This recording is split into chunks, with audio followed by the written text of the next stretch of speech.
Okay. That was an awesome teaching, Don. Thank you. Thank you. That was really cool. Thanks. When my first year in the Word, Christmas week, our limb leader did all 4 of these teachings on Christmas. And I mean, I just sat there with my mouth dropped into my lap because this was all stuff I'd never heard before.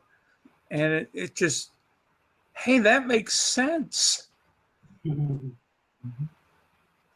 Yeah, and they one thing I didn't mention was that there is evidence in the book of Matthew and some of the Gospels that those books may have been written in Aramaic before they were written in Greek, because they left the Aramaic words in there.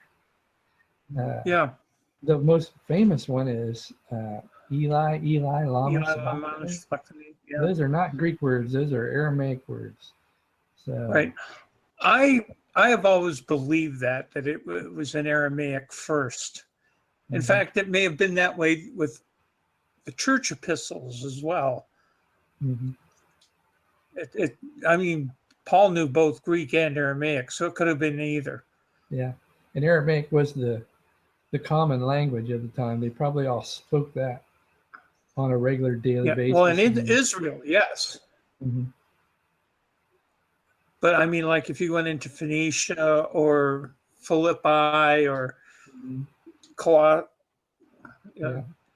Ephesus. Yeah, there was probably Aramaic, Greek, and Latin were probably the 3 prominent languages of the time, and most people probably knew at least 2, if not all of them. Yeah. And it's there's, if you go to BibleHub.com, one of the versions there is Aramaic into English. Mm-hmm. And it, and then there's Hebrew. There's Hebrew too. Yeah, I all knew that. Can't forget that. And then, of course, you can get the Lamsa Bible, and that goes through the Aramaic. Mm-hmm. I was going to ask you, does the Lamsa Bible translate Matthew 1:16 and this way that we just... I haven't looked at it in a long time, and I don't know. I don't think it's right here. Mm-hmm. Let me see. No, I don't have it right here. I couldn't remember. I don't think it does. I can't remember, and I don't know why. I think I have one second here. Let me check. I know the REV does translate it this way. Documents, Dad. No, that's not it. I'm on the wrong computer. I have the Lamsa in PDF form. No. But not here. All right. So much for that idea. That's on the chat. If I knew exactly where it was, I'd go get it, and we could look it up. Yeah. I know a lot of people go King James only, Yeah, but Jesus didn't speak King James English. Right. He spoke in Aramaic. Yeah. And the English versions that we have were printed or translated from Greek manuscripts. And there are numerous Greek manuscripts. A lot of them are not complete. They're just like maybe a chapter or 2 here, or things like that. And then they can put them together in the right order and sequence, because there's so many of them. I mean, all they have to do is go, well, what you got over there, Fred? Oh yeah, okay, that's what I got. Okay, and they put them together because they match. And then they had the there's several, 5 or 6 or maybe 7 critical Greek texts that were complete. It was the whole thing. I can't remember how many there were. Not sure. The only one I know, the Stevens text was complete. Yeah, and then there's like that's what they translated King James and from. Lockman and a couple others. But I know the Stevens text is the one that the King James was translated from. And there's probably people who know way more about that than I do. Oh yeah, And God bless them. But basically, that's how the King James came to be, and it's rather unfortunate. That place, Bible Hub. Yeah, it's just a little unfortunate that they put the New Testament page in front of Matthew instead of between John and Acts, where it really belongs. Because Jesus was born under the law. He was in the law administration, which is Old Testament. Right. And so that is a... Yeah, that's always hard to explain to people. Yeah. Mm-hmm. But it belongs in the Old Testament. A lot of people don't care. You know, that's true too. They just said, I'm just going to go to church and I listen to them preach at me and I leave, and they don't want to dig and they don't want to get in to understand all that. It's too heady for them. Yeah. Mm-hmm. But if they did, it wouldn't take much. They could find all these wonderful, cool truths that would answer all their questions. A lot of the questions people have are really easy to answer if they knew where to find them. Yep. Yeah, I mean, the whole Christmas thing. Mm-hmm. Go ahead, Chris. Well, I was just going to say, Don, what might really bless you is that not only are many people have like a bill for a father and married to a bill. At one point in time in my family, I have an older brother named John. I was married to a man named John, and my stepson was named John. So Christmas was interesting at our house. Well, yeah. But all three of them were John. Mm-hmm. Yeah. First, second, third John. First, second, and third John, right there. You got it. Yeah. There you go. It's really interesting, though, at Christmas time to go through these records because there's so much misunderstanding of everything to do with Christmas. Yeah. I mean, it starts with the birth, the lineage, and it continues all the way through everything up until, what is it, Luke 3, where he goes to the temple and stays there as everybody leaves. Yeah, and and I mean, there's so much information in there, and people just, first off, you get on. Mary was pregnant. Do you think that they're not going to find her a place to have the baby? Mm-hmm. I mean, first off, Bethlehem is about 5 miles from where Elizabeth and Zacharias lived. Mm-hmm. They could have gotten on the donkey, gotten over there, and gotten a room, I'm sure, very easily, because Elizabeth wouldn't have kicked them out. Mm-hmm. Not after what Mary did with Elizabeth. Mm-hmm. There's just so many, and people don't think about these things logically. The logistics of everything. Yeah. Like they want to be led. Mm-hmm. Instead but of Monica, just asking why. They don't want to think. They want somebody to tell them what to think. Yeah. Yeah.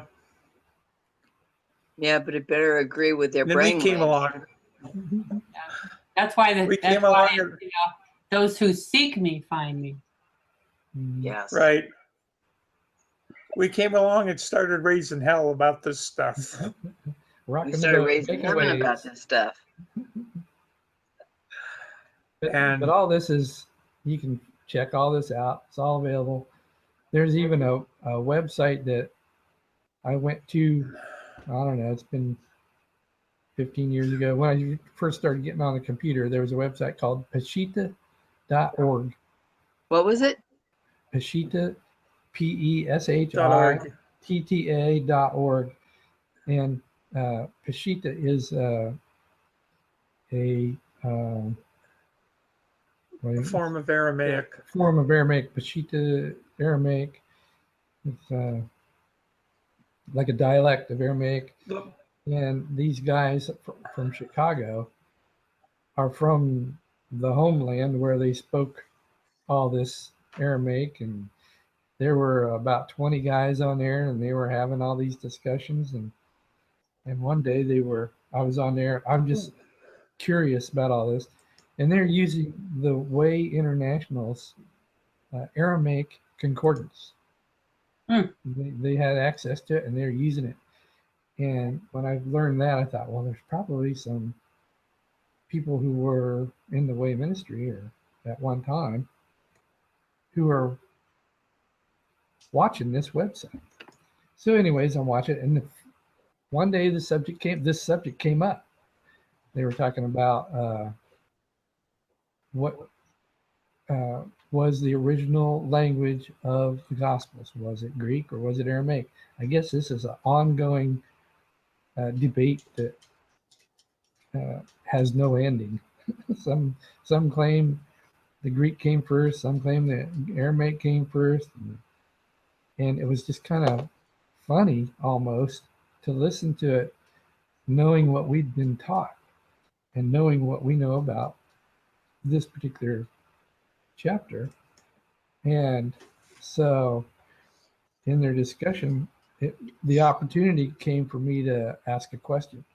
And I just asked them, I said, in verse 16 of chapter 1 and in verse 19, the English word is husband, and the Greek word is on air, A-N-E-R, on air, in both cases. So why then did the Aramaic use two different words? Wow, holy smokes. That got the ants running, and they'd never seen that before. And the guy who ran the website goes, this is earth-shattering news. I never thought of that. And they were just a whole flurry of conversation started up over this. And one guy said, you just hit not only a home run on your first post, you hit a grand slam. And I thought, oh, wow, that's cool. And this guy changed his teaching on this subject to line up with this. And they said, where did you get this? What made? And I said, hey, this isn't new information. The people who wrote your concordance that you all are using, they teach this and have been teaching this for 50 years, however long it was at that time. And but they just went on, and this guy was totally blown away. And you can go to that website, and he'll have a whole article on it. He even has a book that he found in his memoirs of luggage or whatever, how people have stuff, pictures and stuff stashed away. Well, there was one about a birthday party or something, and it talked about this very word, Gibra, or Bala versus Gibra, and how Gibra means the mighty man of the family, the oldest living patriarch, so to speak, of the family. It might be the father, it might be the grandfather, it might be the great-grandfather. Whoever is the oldest one alive, he would be considered the mighty man of the family. And he said, yeah, this is interesting. He went to that, and did you know? Copied it and put it in his article, and he's totally changed his article now. It's really cool to read it. It's very, very thorough. He goes into it way more than I do and backs it up way more than I did. But it's pretty cool. But yeah, it's Peshitta.org. I can't remember his name now, but he was in Chicago. Lived in Chicago. Here you go. Mhm. Yeah, that's it. That's it. If you hit And then my if you go to, let's see, which one is it? Articles. It should be under articles. okay, just a second. Articles. Beth Gazah. I think that might be it. Not sure. And under that. Yeah, the bottom one. That's it. Paul Unin. That's him. Use of ORBG. That's the letters they use for that word, Gabra. I don't know how they pronounce it, but we always use the different letters, but it's the same word. And that article, if you click on that link, that's the article he rewrote. It's really good. It's a little lengthy, but it's very good. In the interlinear, they have Matthew. Mm-hmm. I'm going to bring up chapter 1. Now we got to find verse 16. Fortunately, they use Arabic numbers or whatever they call those, the normal numbers. Yeah.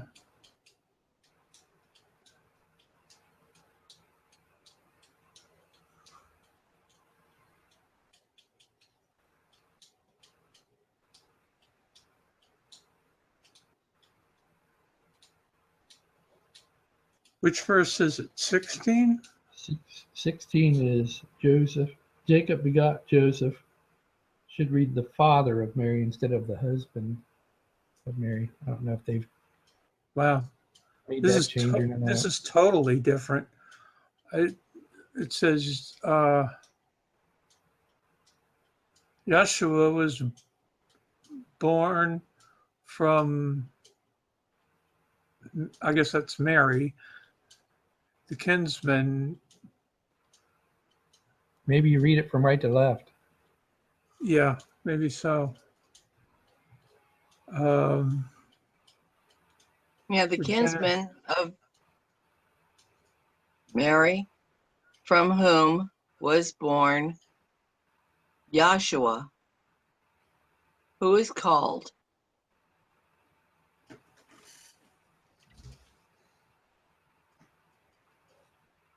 Then you come down here to Where is the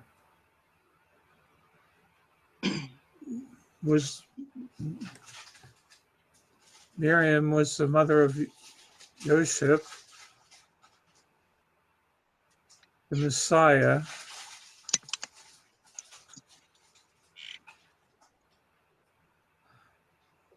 I mean, I don't read Aramaic, so I'm not sure what we're. I'm not quite figuring that out either. Yeah.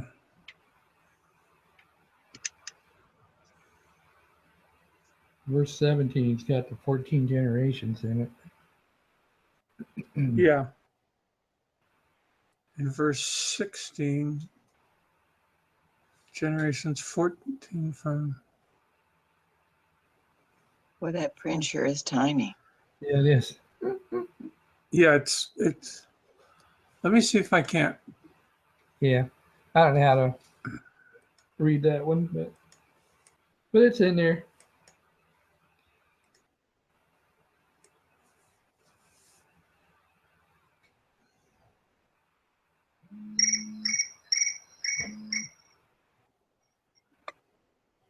Gabra. There's that word. Mm-hmm.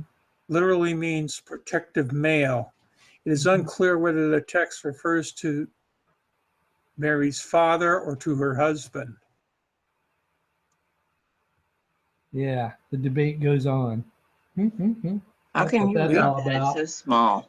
Wow. You know, an interesting thing, this word, anar, is actually translated sir once. Mm-hmm. Yeah, it's kind of the context that determines how it should be translated. So Yeah. they just went with husband. They didn't even consider that it could have been father. But it could have. Yeah. All right. Well, I thought I'd show you that. Yeah. Yep. You got it. You got the right website, and that's the article that. Yeah. I'll put the link for this in the description so that if people want to check it out, they can. Don't trust us. Don't you dare trust us. We may be lying to you. We may not know what the heck we're talking about. Check it out for yourself. Mm-hmm. That's how we ended up here. Checking it out. Yeah. Yep.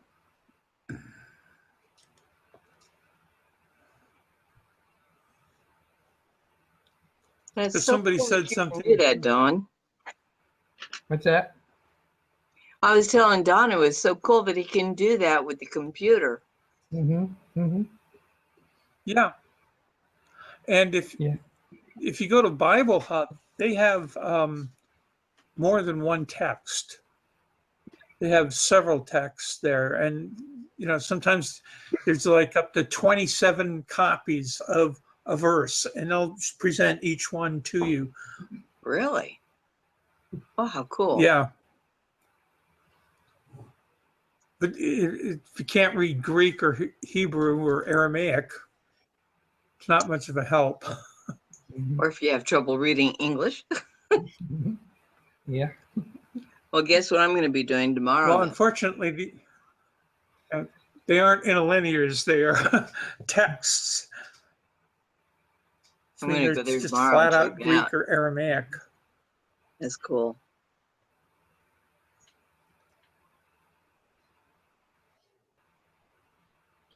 I'm pretty tired, Yeah, guys, so I'm gonna say good night to you.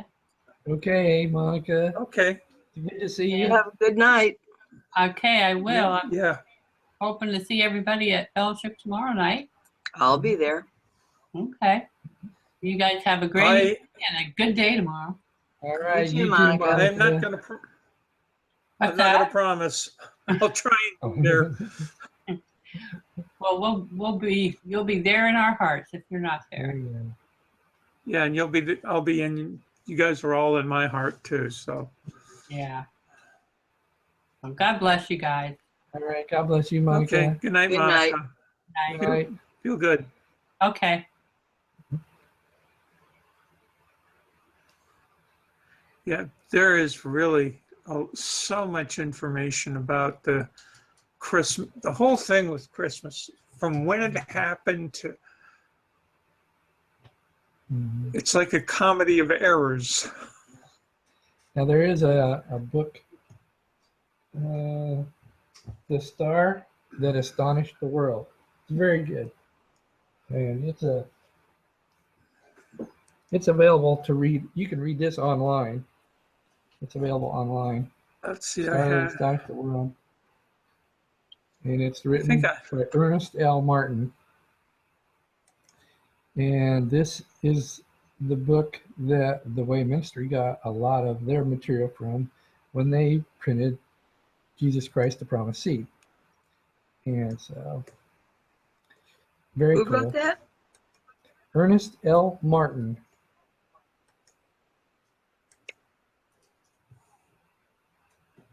Thank you. I'm showing it to them, Don. Mm-hmm. Cool. I'm showing it to them on the. That's the movie that was made. Also, they made a movie. This other guy, I can't remember his name, Larson. He made this movie called the Star of Bethlehem. It's really good too. The first Yeah, you can get the DVD 50 here. the first 50 minutes is awesome. Goes right by this, and the Promised Seed, Jesus Christ the Promised Seed. They all are in agreement, all three of them. But the movie, The Star of Bethlehem, is really well put together and really worth the viewing time. The first 50 minutes is awesome. After that, you can just turn it off. He really gets in the weeds big time, but But up until, all the way through the birth of Christ, spot on. It's awesome and very much worth your viewing time. But once he gets past the birth of Christ, he starts getting into blood moons and all this kind of stuff. And it's all PI, private interpretation. This can still be purchased? Yeah, it's available for purchase at just about any bookstore, probably even on whatever all those video outlets are. And that's the website where you can literally read the book. All those links below, those are all free of charge, chapter by chapter. You can even or you can listen to the conversations. Ernest L. Martin put that all together, and he literally changed the astronomy world with this information. And you'll even see Griffith Observatory information. They back him all up on this. And a lot of the observatories have this information as the basis of their Christmas shows now too. Cool. I am Don. I'm there. Yeah. Look at my. This is the star that astonished. It's called, that's the Astonished the Word, and it has about the interview. It has an interview with Martin, and it has watched the video created by the observatory, and then down here. Yeah, you can read is the every book. chapter. Is the book. You can read or listen to the audio of every chapter. It's really good. It's a hard read. It takes you a little study because he jumps around a lot. Yeah, and so you might have to read it a few times, but it's just loaded with. If you have some idea about truth. the history of Babylon and what happened when they were carried away to Babylon, and Daniel was set up as the head of the Magi.